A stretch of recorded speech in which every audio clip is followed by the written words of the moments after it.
Yellow. I'm back. You would have probably noticed that I haven't really posted anything in a long time. Partly because I was let down by humanity. No, well, there were so many things that influenced my absence. And just to let you know for future references, if you don't see me posting something or anything in my channel, it's probably because I'm going through the thick of it. I'm going through something. This whole time has been a time of introspection, but most of it of isolation. If you follow tarot, you would know that there is such a thing as the Hermit card. And when you look at the Hermit, as the word entails, it means somebody who stays to themselves, right? But then when you look at the card, you see that the Hermit is this old wizard, this old wise man who is really focused on the light he's carrying. So that's what I've been doing. Trying to get clear about a lot of things. And it just so happens today is November 22nd, and it's basically the sun has entered Sagittarius, so I'm in my season. The sun just entered my sign. And me as a Sagittarius, I gotta do what a Sagittarius does, which is talk about wisdom after seeking wisdom and trying to pump you guys up. Even though if I were to consider what's happening in the outside of, out here in my life, you probably wouldn't feel motivated. The only thing that is carrying me through is what's within me.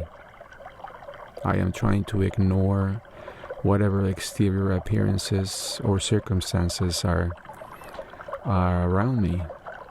And that is basically why I want to talk to you about this, about what's within you and what's without you, meaning outside of yourself.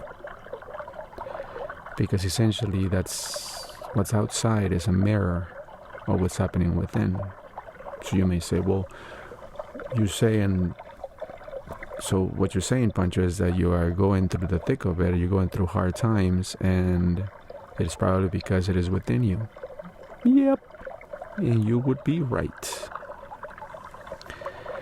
Now, who am I then to speak about wisdom or to try to give anybody advice, right, if my life is spiraling out of control?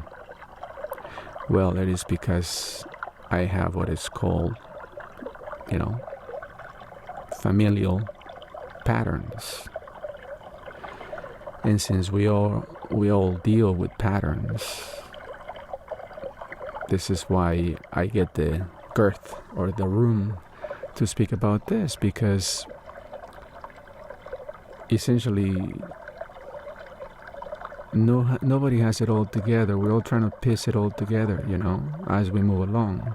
And sometimes, we get some glimpses of wisdom and some glimpses of peace and calm. And then we can, that's when inspiration comes in, that's when you get locked on to divine intelligence, and then all of a sudden, the light, remember, the Hermit, the light gets brighter, and you are able to see more clearly. Now, what does that mean? It just means that what we're all dealing with is those patterns. Whatever you were taught when you were young, between the ages of, let's say, 1 to 7, it's ingrained into your system, into your subconscious.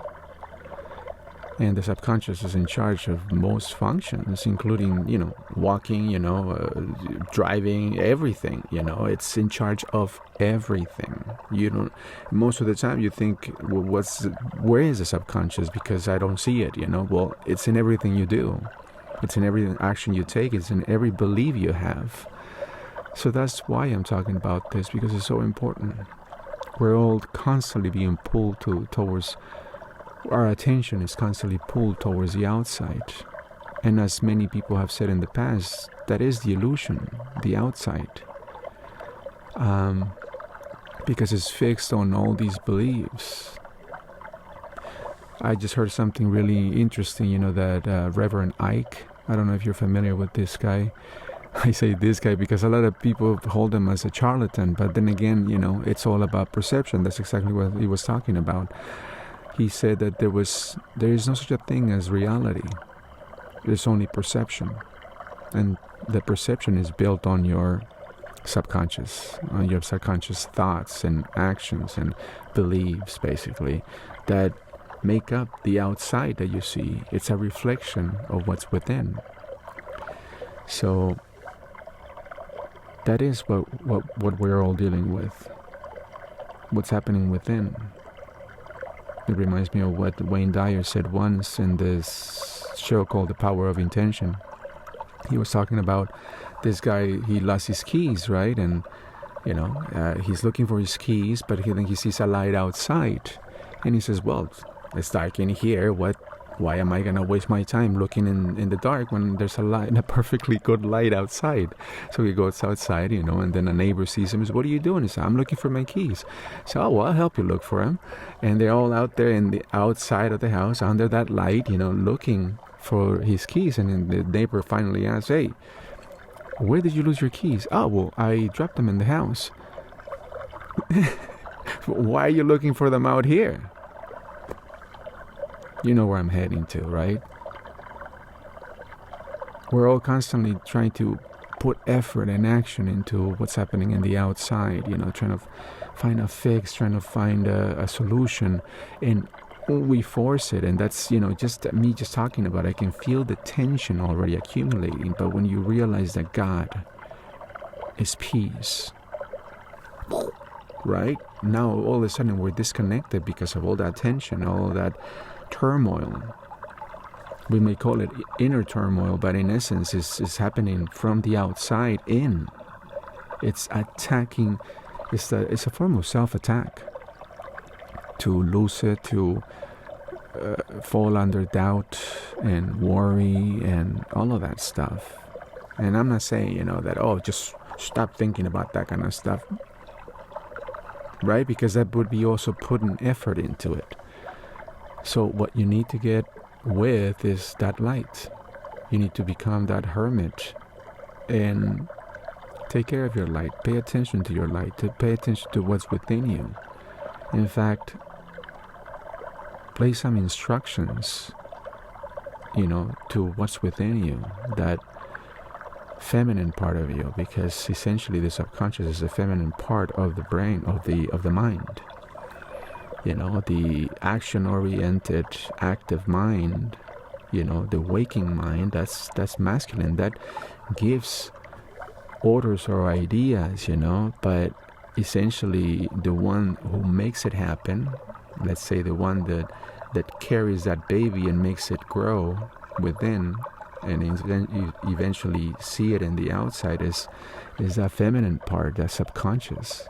The subconscious that is just, I don't want to call it docile, but it's just calmly receiving instructions and making babies with it. You see what I'm saying? So essentially what the task here as us humans, as spirits occupying these human vessels, is for us to clean up all that garbage that we learned. Again, I've always said that we're all angels with amnesia, and I mean it, because when we show up here, we're pure as water, crystalline. And then the world starts to infect us with their limitations, and this is why a lot of people believe that, say that, the children, children have the best. I believe that children have the best ideas because they haven't been told, no, you can't yet. Those kids who are, are idea filled, they usually get what they want. They do it, and people, adults are amazed. Like, how did this kid get it done? Like, again, because they figure because of their size, they're lacking in ability and in knowledge and smarts and intelligence. Like, basically saying that because you're small, you're dumb. You're small, you're dumb. No. It is the opposite. Is the bigger you are, the dumber you get, because you get infected with all the limitations from the outside world, and now your inside says one thing and then your outside says another. But if the outside is constantly teaching or feeding the inside, that the subconscious, all these different beliefs and instructions, well, that's what we're dealing with.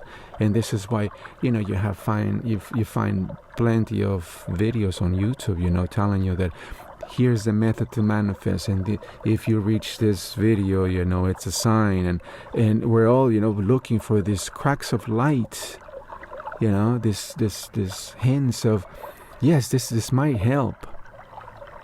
But essentially what you need to do is retrain the subconscious with either hypnosis or subliminal messages or affirmations to overpower or overcrowd all those other beliefs and ideas that have fomented or affirmed this structure that it is now your outside world. It's, when you hear this, you're like, well, okay, so that's all I need to do then. Just gonna feed my subconscious a bunch of ideas. Yes, but it is going to take some time to clear all that. I'm realizing and feeling the effects of that work. It is a lot of work, and as Neville Goddard said, that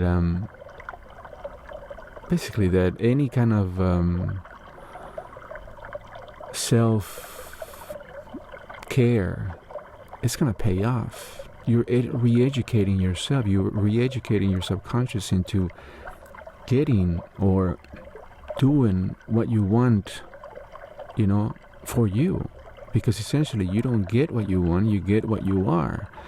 And if it's about that, then we need to change who we are before we can find the change outside of us. Because as within is without, as above, so below. As it is in your consciousness, so it is in your physical life. So I don't want to make this too long, so I'm just going to leave it here. I never asked you for this, but I think it's time that I start doing it because, well, that wasn't my intention at first. The intention was only to share wisdom and share some motivational thoughts for you guys, but you guys would help this channel a lot if you like and subscribe and share it, I want to get one of those plaques, I'm going to put it right back here and say, see, I have over 100,000 subscribers and whatnot, But, that is the service that I want to render for you guys. Because, it's painful enough what I have that, that I go through it, but it's a lot more painful when I see people going through the same thing that I am doing. If I have the answer, I'm going to give it to you. Put it to you this way in the neighborhood that I live in. There are so many people in need of these words, but a lot of them are just really into themselves. And I don't mean that it may sound that they're being egotistical, but that's literally what happens in a poor neighborhood. Everybody is egotistical, self-centered. Nobody cares about their spirit. Nobody cares about, I gotta be doing the right thing, because so God could reward me, or I'm okay with God, or I'm okay with my spirit. Nobody cares, especially in a poor neighborhood, about their spirit. It's all about, skin deep needs, and everybody suffers the consequences. And Unfortunately, I would love to help every single one of them, but again, everybody is pretty much self-centered, or concentrated in what their immediate needs are. This is, and I have to constantly remind myself that everybody's in charge of their own lives, and everybody gets what they give.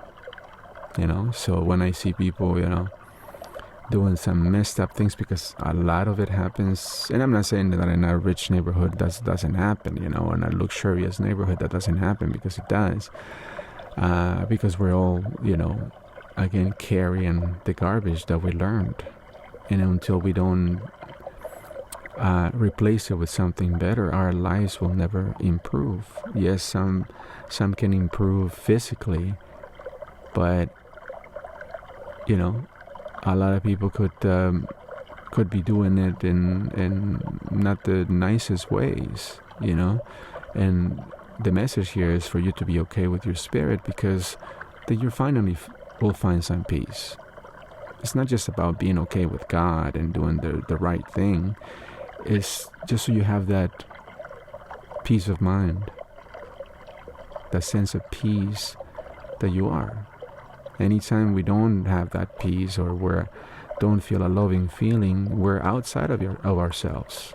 Remember what I said a few episodes ago, that what if you are God? And you are. A lot of people responded,